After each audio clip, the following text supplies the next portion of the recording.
Here we are on Thursday morning, the 11th of August. We're out here at Locust in Roseman. Well, we're actually on Locust and 20th because we're going to have the ribbon cutting here rather than on Roseman Boulevard. And there's Supervisor Scrivner getting everything ready. Roseman Chamber of Commerce. We just greatly appreciate you all being out here today.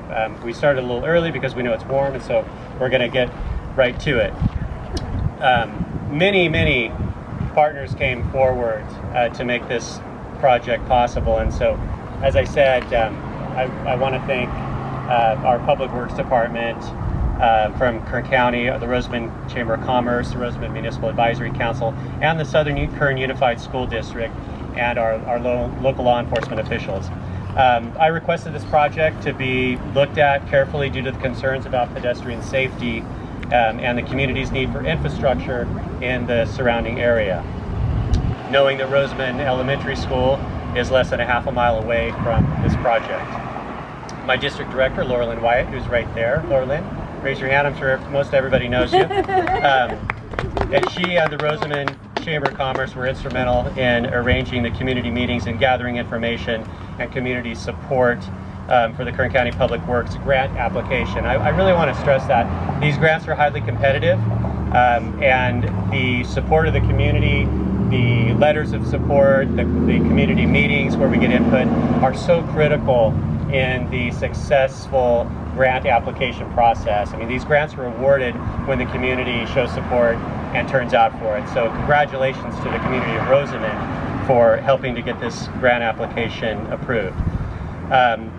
Yeah, the community was committed to seeing this project through and to completion, and so just greatly appreciate the engagement. Right now I'd like to introduce you to our Kern County Public Works Interim Director, and that's Samuel Lux, to give a few remarks. And as I said, his department secured the Active Transportation Program grant through Caltrans in the amount of $880,000, and he oversaw this project to completion. So come on up here, Sam. Thank you so much. Good morning. You guys all lucked out. Supervisor Scrivner hit all my talking points. So I guess I'll go quickly here. I think from an engineering standpoint, these projects are always really interesting for us. They're challenging. You're putting sidewalks into an older part of a community, but the best part about them, they're really rewarding because you know the community uses them. It benefits, it really helps the safety, especially when you're separating the kids away from the motorists and just keeping them out of the dirt and the mud. I mean, I used to walk to school in the mud and it wasn't very fun, and then when we moved in town it was much easier, so it's really good.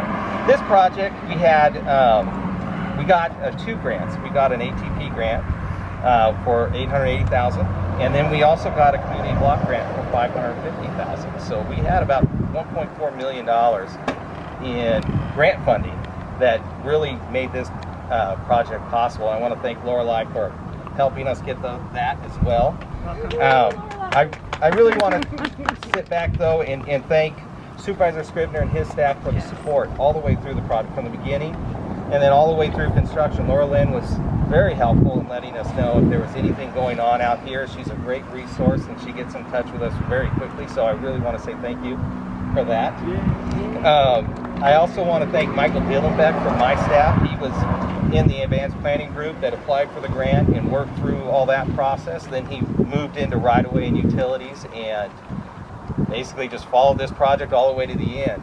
I'd like to thank Adrian Chavez from our construction group, who was out here every day pretty much for the whole process, driving out here from Bakersfield. It's long, and he did a great job to make sure that we got what we were designing and wanting done for this community. And he made sure that it was a quality construction project. And I'd really like to thank the Roseman Municipal Advisory Committee and the Roseman Chamber of Commerce, because without you guys spending some time and actually helping us get the grant, we wouldn't have been able to do this at all. So thank you guys very much. And with that, I'd like to say thank you to my outreach staff, that put everything on out here. Without them, we wouldn't be able to do this with their pop-ups and everything that we got. So thank you very much.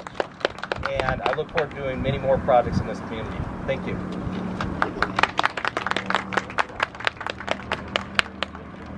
Thank you, Sam, so much. Now I'd like to ask to come up to the podium Bill Parkman, the chairman of the Roseman Municipal Advisory Council. Come on up, Bill.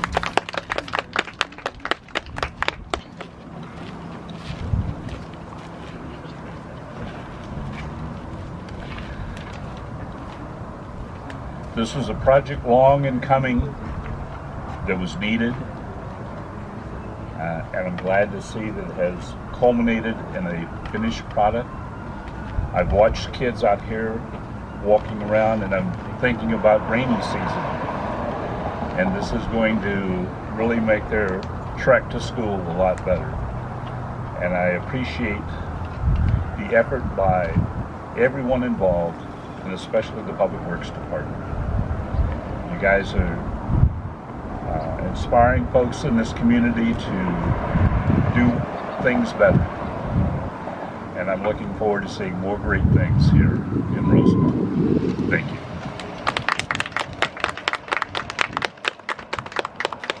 Thank you, Bill. Appreciate you being here. We also have Lisa Checkley's here also from the Roseman Municipal Advisory Council as well. So thank you so much for being here too. It's a great resource for us at the county, the council's input on various projects, and they're always helping us to identify important improvements in the community. So really appreciate you two being here and all the work of the RMAC. Next, I'd like to invite up Jean Melchers, who is the board member for the Roseman Chamber of Commerce. Come on up, Jean.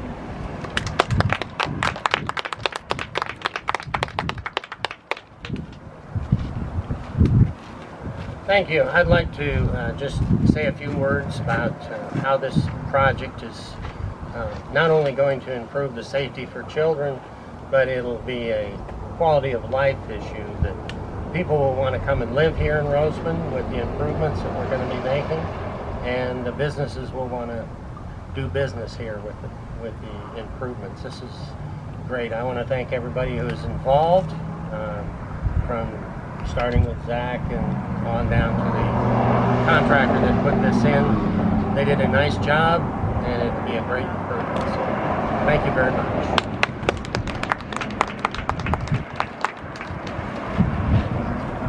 Jean, thank you so much. And we have a few other board members and members of the Chamber of Commerce. Could you raise your hand, those folks that are from the Chamber of Commerce? We have Jack.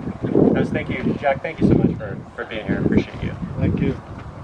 Okay, next let's have Southern Kern Unified School District Superintendent Barbara Gaines to come up. We'll just hear a little bit about the impact this project has had on student safety and traveling to and from school. Thank you so much for being here. Come on up.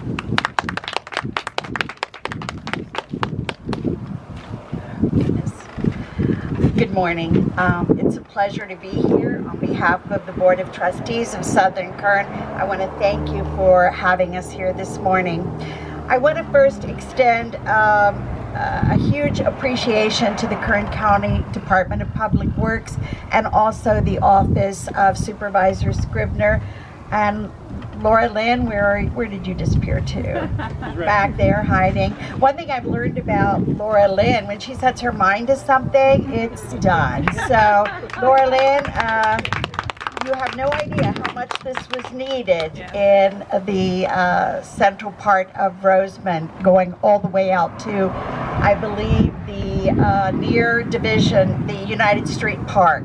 So first of all, I want to say that contrary to what people believe sometimes, the number of students enrolled in Southern Kern on June 3rd, when school ended, we had 3,534 students. Yesterday, the first day of school at 8 a.m., And I can tell you that number is still going up because there are always those few parents who think school doesn't start till after Labor Day, and then they hear that kids are going to school already, so they rush in and get their kids enrolled. At 8 a.m. yesterday, we had 3,722 students enrolled in our 6 schools. We have almost 1,000 at West Park Elementary School today.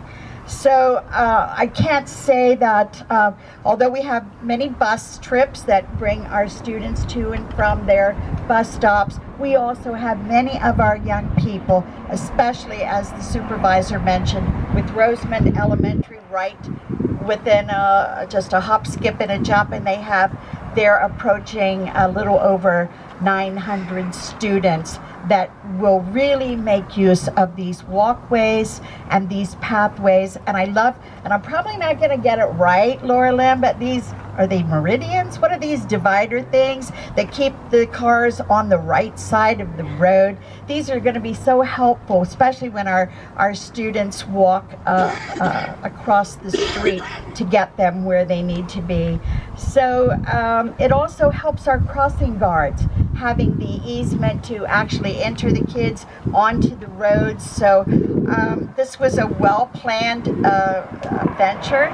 And again, I just can't thank you enough. It's so needed. As we continue to grow, I'm sure we're going to need these walkways in other areas as well. So thank you so much.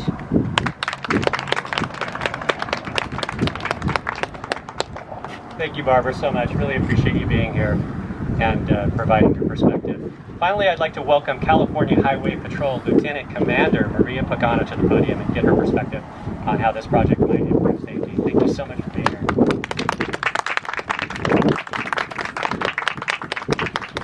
Good morning, everyone. I would like to start.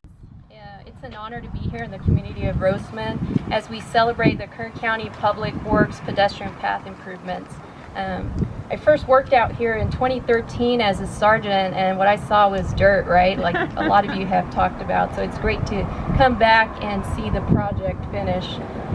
With that, to all the community members who played a role in setting this project in motion, to our elected officials, especially Supervisor Scrivner, Laura Lynn, and staff, to Kern County Public Works, and to everyone in the County of Kern and elected officials, thank you. Thank you for making this a project and making it happen. The goal of the California Highway Patrol is to save lives. With that, safety is our #1 priority. National statistics from 2020 reveal that every 81 minutes a pedestrian is killed in a collision.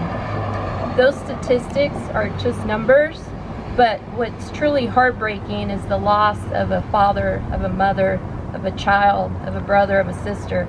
The loss of a loved one is life-changing for everyone. With everyone's actions, with the completion of this project, as well as the continual pedestrian safety education, enforcement, and awareness, it will help highlight the importance of pedestrian safety. I have no doubt the pedestrian path project improvements we are seeing here today will have a direct impact with the safety of our community and the quality of life. From young children being able to utilize the sidewalks to walk to and from school, to the elderly and those with disabilities being able to utilize the ramps. For that, we are very thankful. As we celebrate this great accomplishment, I leave you with this. Let's all do our part, whether driving or walking. Always remain vigilant, follow the rules of the road, and avoid the distractions, especially cell phones. Everyone's commitment to traffic safety will save lives. Thank you.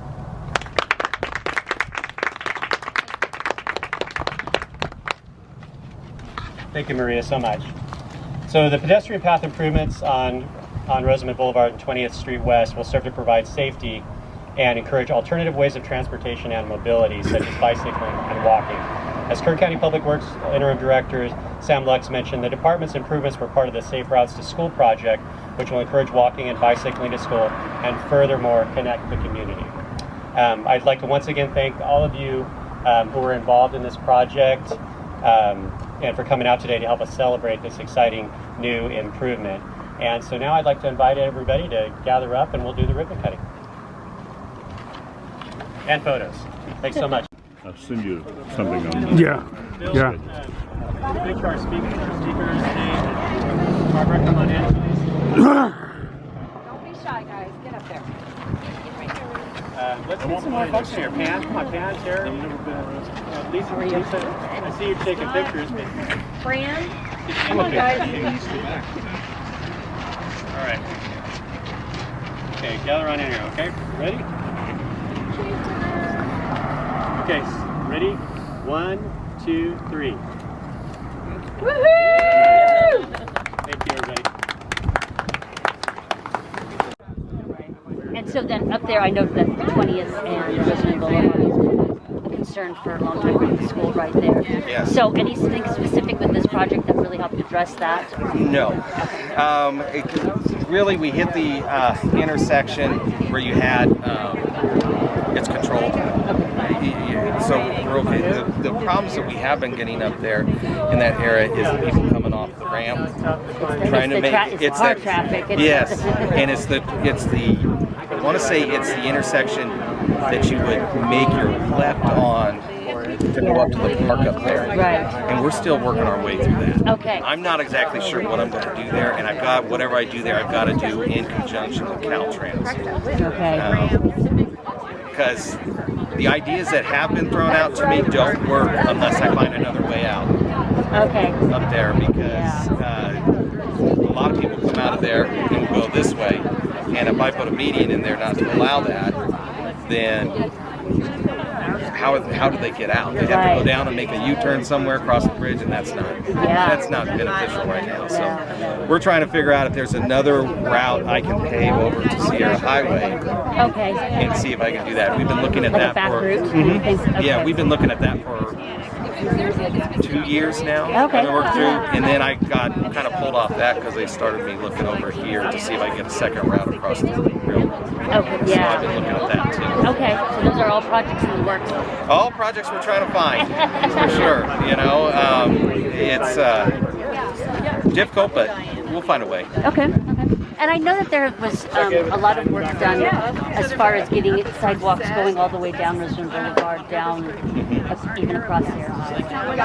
Gaps. I'll wait till you're done. That still works with any of those projects? Not that I know of. I can go back to the office and look. I have my card if you'd like to call me. Yeah, I could. Thank you very much. And then I can get some more information in Okay. more than this. I wasn't sure if this was like the first phase or anything like that. This is kind of No, with the ATP projects, when you get the grants, they usually stand on. Gotcha. They Okay. usually stand on. They don't, unless I haven't done a phased ATP project yet, you know. But we've got another cycle coming up, and if we can find that, find a way to do it. Really, what we have run into on Roseman Boulevard is right-of-way issues. We're trying to get right-of-way through there. So Okay. that has been some of the problems we've had. Okay. Great. Well, thank you very much and congratulations. Thank you. Very nice talking to you. Thank you very much, and I think you should buy a condo here in Roseman because we're putting in new neighborhoods all the time, so there'll be a lot more traffic and a lot more road improvement. Well, I live in Tehachapi, so I'm close. Yeah, good, good, We need good. a Kern County Public Works office here in Roseman. And I am one of your busiest customers. I send stuff to you guys all the time. One of them was to fix that before we had. The new commander at Mojave, Yes. That's taking over for John Williams. correct. Yes. Uh-huh. Maria Pagano, the new commander of Mojave area. Yes, yes. Now when it says lieutenant commander, is that different from commander? So, commander is a classification for a lieutenant that oversees a smaller office. Uh-huh. Our bigger offices have a captain, Uh-huh. and they have lieutenants. They work under the captain. For the smaller size offices, Uh-huh. we don't have a captain, so I see. therefore there's the commander. I see. I before see. the lieutenant. Well, Mojave is smaller, but not in area, I think. I think area, you cover a huge area. Oh, correct, absolutely. I mean, well, Eastern Kern is a big area. Uh-huh. And we cover a lot of ground. And Uh-huh. it's great to be here. Great community. Good, good, good. And you've been here before? I have. I worked out here as a supervisor, as a sergeant, and I was assigned to Mojave, so I had the opportunity to work Eastern Kern. Good, good. Well, welcome, and we're glad to have you. Yeah, absolutely. Yeah. Good meeting you. Yeah, Thank good you meeting for your you. time. Absolutely. Yeah. I got them. Okay. But I didn't get. So, you've lived out here when there was no improvement to 20th Street. How are you? Yeah. I know, and my kids, you know, had to walk. When we walked to the post office, we had to walk. We've been waiting for 50 years for this, and I think it's beautiful and wonderful. And every day, I would drive this road and watch young families trying to navigate this. I think what Public Works has done and their suggestion and putting together these different kinds of state and federal monies is exactly what we do for communities. But we also need the community to let us know what they need. So I'm really honored to have lived here for over 40 years, and so for me this is personal, and I really appreciate everybody in the community who helped make this happen, as well as Kern County Public Works, and most of all, Supervisor Zack Scrivner. Yes, for sure, and thank you for bringing in all these new neighborhoods. It seems like every week I go to a cement pouring of sidewalks, curbs, gutters, and sidewalks. I just was at 35th and Orange for another one. And these are national builders, so they do a good quality job. Yeah, yeah, good. Good to see you again. Thank you. Bye. This is 20th Street, where we had the ribbon cutting today for the completion of the curbs, gutters, and sidewalks along 20th all the way down, and people are very receptive and happy for